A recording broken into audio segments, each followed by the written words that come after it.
Lakshmipur BRT অফিসে কর্মকর্তাদের অনিয়ম ও দুর্নীতির অভিযোগ উঠেছে। সেই সঙ্গে দালালদের দৌরাত্ম্যের কারণ ভোগান্তিতে সেবাগ্রহীতারা বছরের পর বছর এমন দুর্ভোগ পোহালেও মিলছে না প্রতিকার।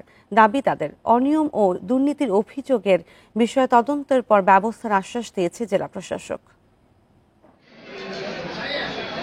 বিআরটিএ কার্যালয় থেকে যানবাহন ও মোটরসাইকেল নিবন্ধন, রুট পারমিট ও ড্রাইভিং লাইসেন্সের সেবা নেন গ্রাহকরা। গত ২ বছরে লক্ষ্মীপুরে প্রায় ২,৭০০ মোটরযানের নিবন্ধন দেওয়া হয়েছে, আর ড্রাইভিং লাইসেন্স দেওয়া হয় প্রায় ৩,০০০। সেই সঙ্গে মালিকানা হস্তান্তর হয়েছে ৫০০-র বেশি যানবাহনের। সেবাগ্রহীতারা বলছেন, লাইসেন্সের জন্য ৭ থেকে ১০,০০০ আর মোটরসাইকেল নিবন্ধনের জন্য ৫ থেকে ৭,০০০ অতিরিক্ত টাকা আদায় করা হয়। যদি আমরা লাইসেন্সটা বানাইতে যাই বিটিসিতে, তখন ওইখানে আমরা অনেক হয়রানি হতে, যেমন ব্যাংকে টাকা দেওয়া লাগে, তাদের কর্মকর্তাদেরকে টাকা দেওয়া লাগে, ড্রাইভিং লাইসেন্স ঘুরে করে এবং গাড়ির পারমিট লাগে, গাড়ির পারমিটগুলো ঘুরে করে, এইভাবে হয়রানি করতেছে মানুষের। যদি বাইবাতেও একটু খারাপ হয়, সমস্যা না থাকে, ওটা ম্যানেজ করার মতো লোক থাকে।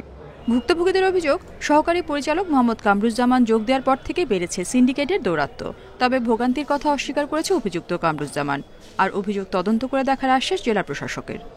এই ধরনের অভিযোগ আসলে এর কোনো ভিত্তি নাই এবং সঠিক নাই। নিজে যদি বাসায় কম্পিউটার থাকে, সেখান থেকে লার্নার্স থেকে শুরু করে পরীক্ষায় একদিন আসবে, সে ফিঙ্গারপ্রিন্ট দিবে এবং পরীক্ষায় পাস করবে, তারপর ঘরে বসে থেকে সে তার ফি জমা সাপেক্ষে ড্রাইভিং লাইসেন্স পেয়ে যাচ্ছে।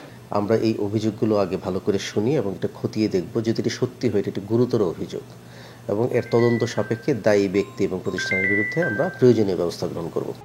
লক্ষ্মীপুরে ৫ উপজেলায় প্রায় ১৫,০০০-এর বেশি সিএনজি চালিত অটোরিকশা রয়েছে। এর মধ্যে অর্ধেকের বেশি অনিবন্ধিত।